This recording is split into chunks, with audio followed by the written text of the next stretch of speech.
Yeah, I'm wearing a Batman shirt. What, you were expecting an Ant-Man shirt? Well, I got this. It's an Avengers ball. It's not good enough for you? Alright. Okay, Ant-Man. Okay, just saw this tonight, and it's pretty good. I can tell you that. It's pretty good. Solid superhero film.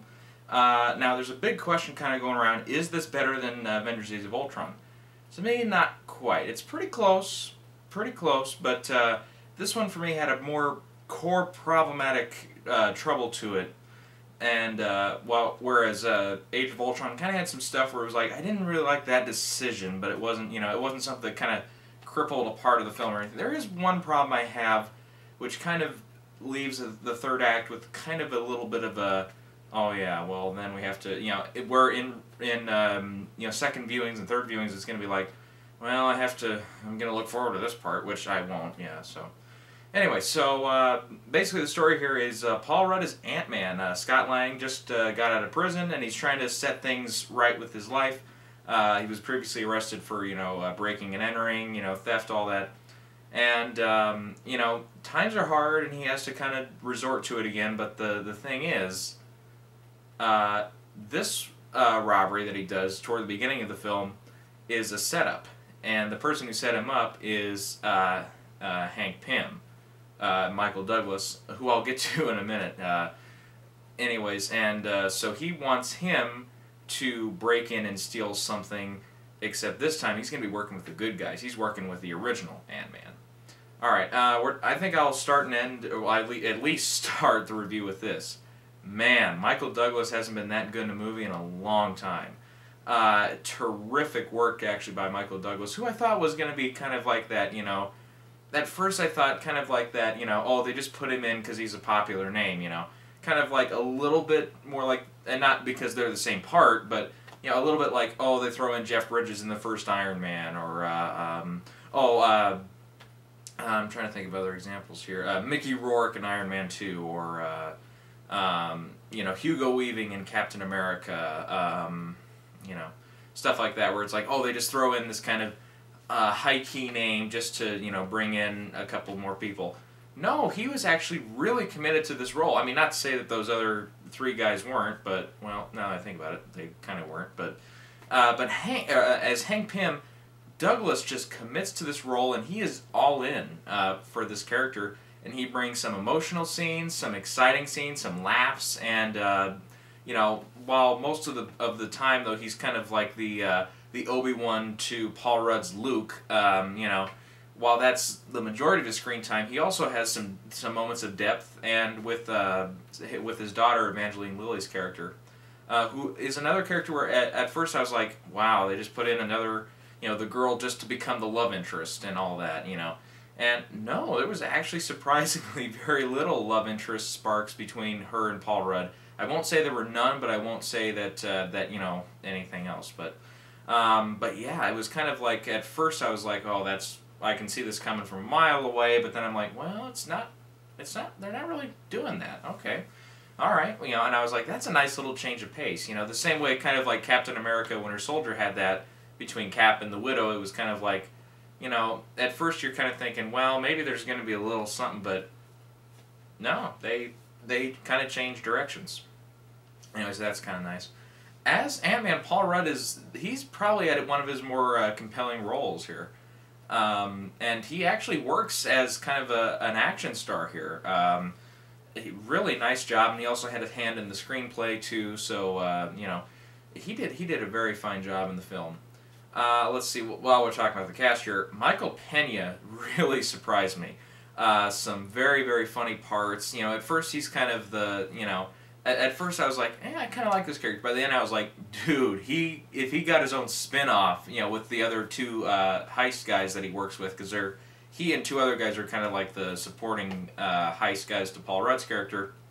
I wouldn't mind just a little quick, they used to do the Marvel one-shots. I wouldn't mind a one-shot of Michael Pena's character and the other two.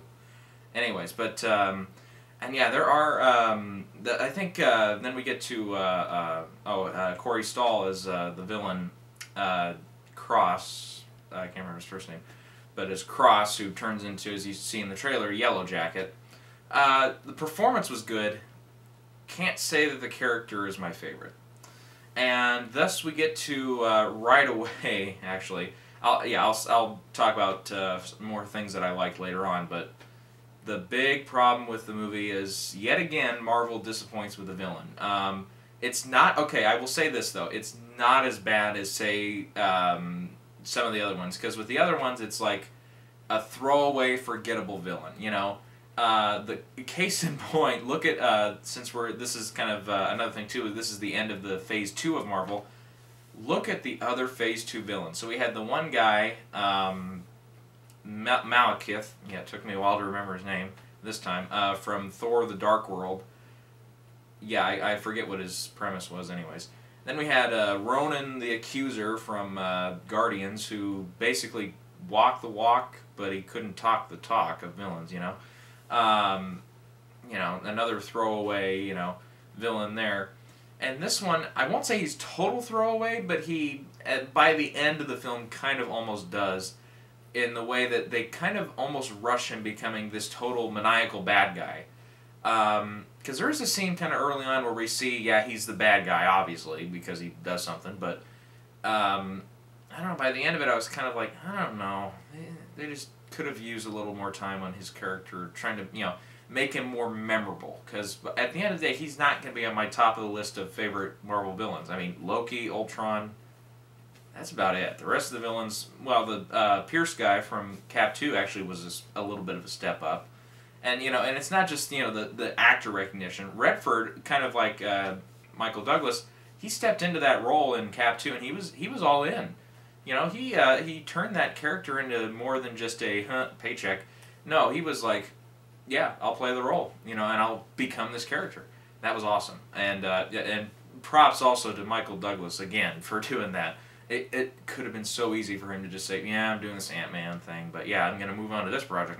No, he was like, no, I'm in this Ant-Man film, and I might, if they want me to come back in any of the other films, I'll be glad to. Which, I don't know if that's a direct quote from it or anything, but it just felt like that's, you know, you can kind of tell behind the scenes, it's like, yeah, he's invested in this, he's committed to this, so that's always a good thing.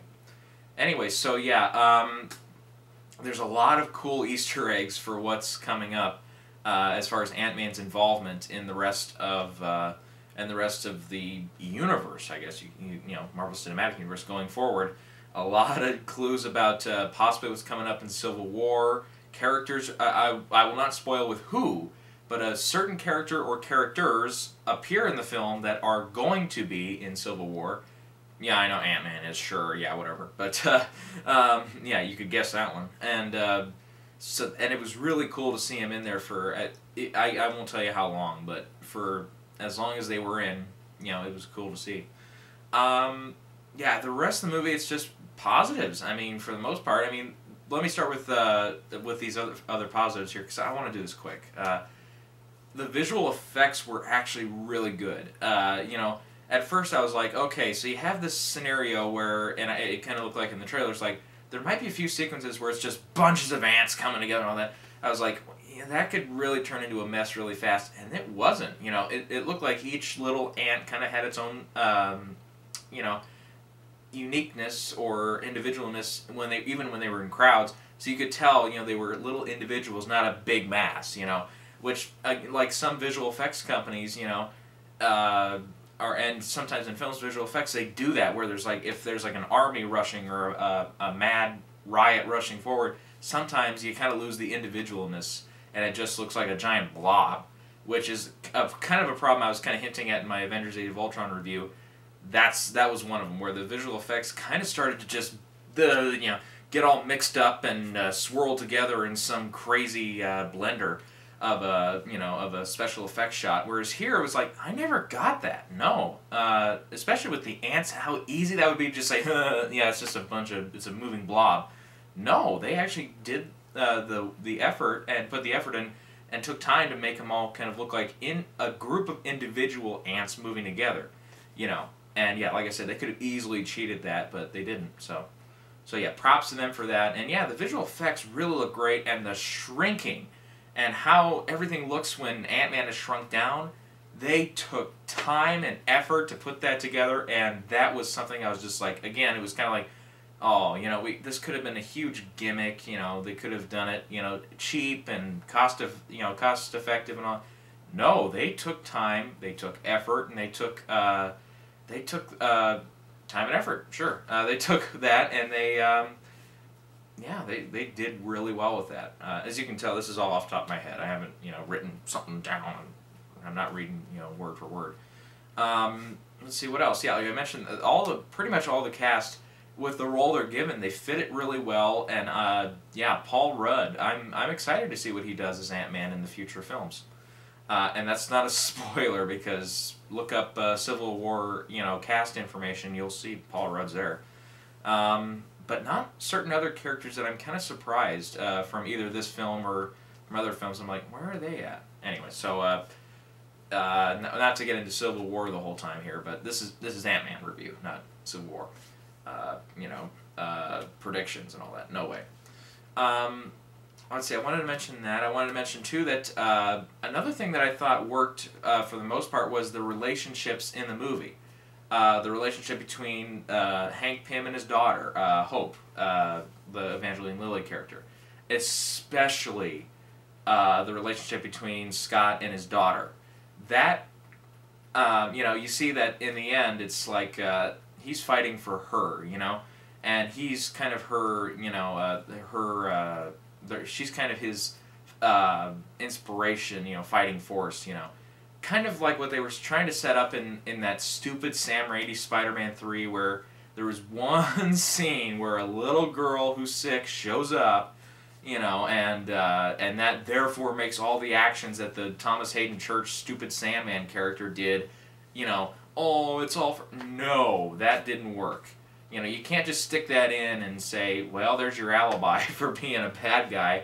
No, that's not the way it works. And here, it's not like his daughter is sick. She's a normal, what they say, she was a 6 or 7-year-old girl.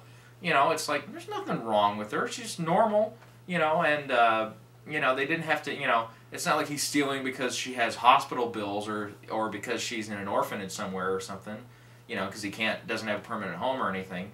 So it's like, yeah, it's, it's like that's how something like that can work, and that relationship worked. And then the connection between Hank Pym and Scott Lang, that worked pretty well. It kind of, you got that Obi-Wan Luke relationship down really well, and then the connection between the 3 crew members and Paul Rudd's character, his heist group, that was fun too. And it was just all around with the relationships in the film really good. Kind of reminiscent of like the relationships you see in like Avengers, between the Avengers members and stuff. So that's really good when you can nail that too. Like I said, most of the movie, and by the way, there were a lot of moments in the movie that were pretty funny. Like I kind of mentioned it the other day in the other video, but there was like the train sequence with Thomas the Train in one of the trailers where it's like Yellow Jacket's about to be smashed, and then it's like we cut away, and it's a further, it's a wider shot, and we see the whole train just train falls apart because they're so strong when they're little even. And that was very funny, and that scene kind of goes further and it gets funnier as it goes on. So that's keep that in mind. That's not the highlight of that scene as far as comedic value. It gets funnier. There are a couple of scenes in the beginning that are trying to be funny. I won't say which one because you'll recognize it probably when you see it, but there was one scene that involved, I won't say product placement, but it seemed like for a second there, like it was a commercial for a certain restaurant, kind of ice cream shop, if you will. Okay, you can probably guess which one it is, just eliminate, not this one, yeah. And it was like, it's trying to be funny there. I didn't think it was that funny. I was kind of like, well, Adam McKay did a better, he wrote the screenplay too, did a better job of that in Talladega Nights with his Applebee's, literally putting in an Applebee's commercial right at the end of the film, like right in the middle of an action scene. That was brought to my mind, but I was like, this one didn't work so well. Anyways, but there are a couple of moments here and there that are trying to be funny that just aren't funny. Maybe, and again, maybe it's just me, but I was just like, well, that wasn't all that funny. But anyways, yes, I think that's about all I got to say on this. Just doing a quick one here. Ant-Man's a really good film. Visual effects are great. Acting is pretty great. Even the direction, Peyton Reed is good. And by the way, I should mention too, man, this film, in the last couple months, everybody's been kind of dreading Ant-Man, you know, because it's like, oh, we could have gotten Edgar Wright.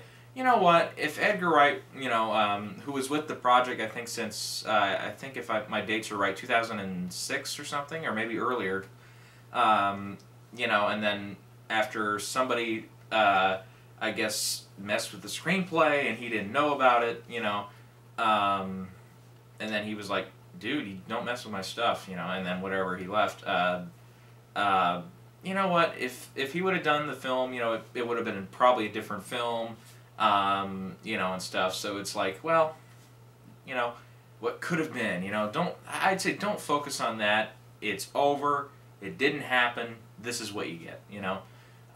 You know, you can still dream about it, and seriously, if Edgar Wright had directed, I would have been lining up to see it. Yeah, I would have said, sure, I want to see what he's got, his take on Ant-Man. That'd be nice. And you know, maybe, you know, in a few years, maybe Edgar Wright comes forward. He'll say, you know what? Out of my own pocket, I'm going to finance a little. You know, maybe if it's a straight to DVD or a limited release in theater film called Ant-Man, and it's going to be basically what my original story was. You know, so if he does that, cool. I'll line up and see that too. You know, so for all you, if anybody's watching this who's affected by that and doesn't want to see the movie because of that, don't worry about it. It's a solid film. It works, and get over yourself. All right, that's about all I have to say. I give it an 8 out of 10. It's a solid 8 out of 10. Maybe not the strong 8 out of 10 that Age of Ultron was, but now we're getting to the... anyways. But yeah, great Marvel film. It's a great launching pad for the Ant-Man character, and I really want to see what he does in Civil War and the other films going forward. Hopefully other films. Anyway, so yeah, that's about all I got to say. So we will see you next time. I'm going to try to get a couple trailer talk videos up for a couple of DC projects coming up. So yeah, you can guess what those are. Where is that other Star Trek shirt?